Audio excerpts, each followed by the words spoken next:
Not all of us have a head for figures, but being a trustee, you should know the financial position of your charity at all times. You can appoint an expert to manage the books, but it's the responsibility of all trustees, and not just the treasurer, to make sure your charity's money is safe, properly used and accounted for.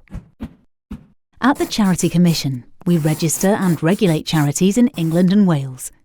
We also provide a range of support for trustees, including a 5-minute guide full of tips and advice called Managing Finances.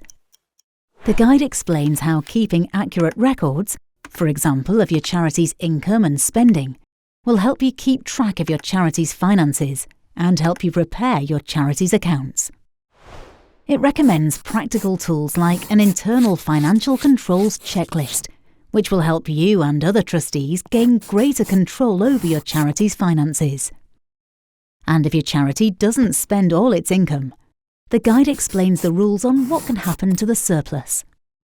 In short, you can build a sound financial foundation for your charity using the guide. Financial problems can and do arise, and the guide stresses the need to act quickly and take any expert advice early on. It also suggests measures you can take, such as developing alternative sources of funding, borrowing from banks or stakeholders, and delaying and/or stopping some of the charity's activities. Successfully managing your charity's finances is vital. It helps ensure your charity can continue to deliver what it was set up to do.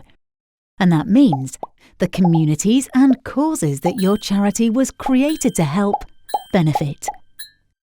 Take 5 minutes to read the guide and refresh your knowledge today.